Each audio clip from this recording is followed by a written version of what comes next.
Kita ke informasi dari Subang, Jawa Barat, di mana ribuan warga di Jalan Cagak, Subang, ini menggelar doa bersama. Kegiatan ini dilakukan di sekitar TKP pembunuhan terhadap ibu dan anak yang hingga kini masih menyisakan misteri karena pelaku pembunuhan belum terungkap. Warga berdatangan ke lokasi acara doa bersama di Kampung Ciseti, Desa Jalan Cagak, Kabupaten Subang, Jawa Barat, Kamis malam. Antusiasme warga ini dipicu keprihatinan dengan kasus pembunuhan sadis yang menewaskan Tuti Suartini dan anak gadisnya Amalia Mustika Ratu. Hingga saat ini kasus pembunuhan tak kunjung terungkap. Warga melantunkan doa agar korban bisa tenang dan diterima di sisi Tuhan. Doa bersama ini dilakukan hanya beberapa meter dari lokasi rumah di mana kedua korban ditemukan tewas mengenaskan. Gimana geremet ya, tapi mudah-mudahan polisi bisa cepat nangkep pelakunya.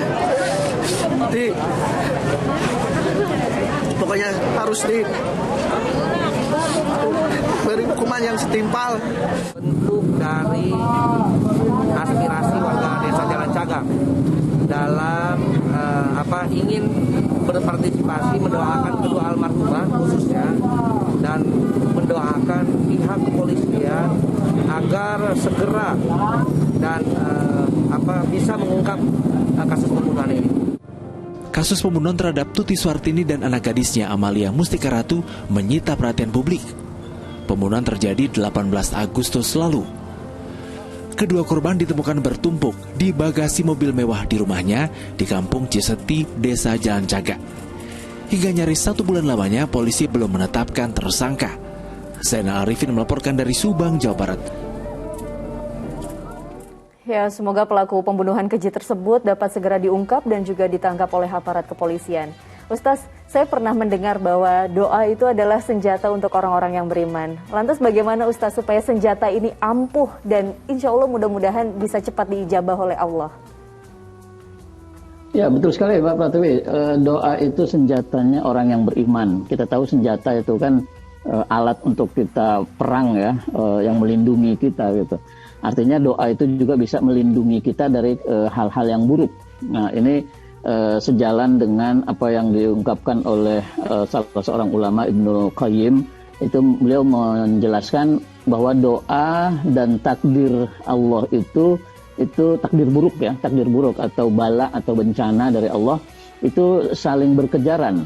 Jadi ketika Allah menurunkan bala atau ujian bencana untuk kita, kemudian kita memanjatkan doa kepada Allah, itu doa dan bala itu yang satu dari atas turun, yang doa dari bawah naik ke atas, itu saling mendorong. Diibaratkan semacam itu. Semakin kuat doa kita, maka semakin kecil bala itu sampai ke bumi, turun ke kita. Tapi kalau doa kita lemah, tidak kuat, maka tentu yang kuat itu adalah takdir keburukan tadi, takdir atau bala keburukan tadi. Maka sebetulnya penting sekali doa itu dalam menangkal wabah, menangkal bala, menangkal bencana gitu. Itu satu. Yang kedua, di dalam Al-Qur'an Allah Subhanahu wa taala menyebutkan doa itu orang yang berdoa itu orang yang betul-betul berserah diri kepada Allah. Orang yang berdoa adalah orang yang merasa lemah di hadapan Allah, dan sebaliknya orang yang tidak mau berdoa itu dianggap sebagai orang yang sombong. Nah, jadi ketika kita ingin berdoa dan kemudian berharap doa kita benar-benar terkabul, maka buanglah kesombongan dalam diri kita. Buanglah perasaan bahwa kita mampu menyelesaikan ini sendiri, bahwa manusia punya kewajiban untuk berikhtiar menyelesaikan urusannya, itu iya. Tetapi bahwa kita mampu sendiri menyelesaikan itu tidak, karena semuanya sangat bergantung pada taufik dan ketentuan Allah Subhanahu wa taala. Nah, karena itu ketika berdoa, kita tetap memohon, ya Allah, saya tidak punya kemampuan apa-apa, saya tidak bisa mengungkap ini, saya tidak bisa menyelesaikan persoalan ini tanpa Engkau gitu. Itu harus kita ungkapkan, itu untuk menunjukkan bahwa kita benar-benar berserah diri kepada Allah, dan Allah lah yang akan menentukan. Nah, dengan begitu maka Allah akan lebih suka untuk membalas atau mengijabah doa kita.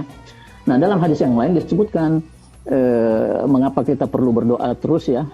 Allah menyebutkan dalam hadis ini disebutkan bahwa Allah itu akan marah ketika seorang hamba tidak berdoa kepadanya. Sebaliknya kalau manusia, kalau kita minta kepadanya, orang itu biasanya akan cenderung marah. Nah, tapi kepada Allah, kalau kita tidak minta, Allah yang marah. Maka supaya Allah tidak marah, tidak menurunkan bala bencana kepada kita, teruslah kita minta kepada Allah, jangan pernah bosan, jangan pernah berhenti. Insya Allah dengan kontinuitas kita berdoa, berserah diri, penuh keikhlasan, itu doa itu akan segera dapat dikabulkan oleh Allah Subhanahu wa taala. Begitu, Mbak Pratiwi. Amin amin ya robbal alamin. Memang sejatinya kita pasti, setiap insan manusia juga pasti merasakan ya Ustaz ya, manakala kita berdoa dengan penuh berserah diri dan juga penuh keikhlasan, dan semoga itu yang selalu kita alami, utamanya setelah menjalankan ibadah sholat.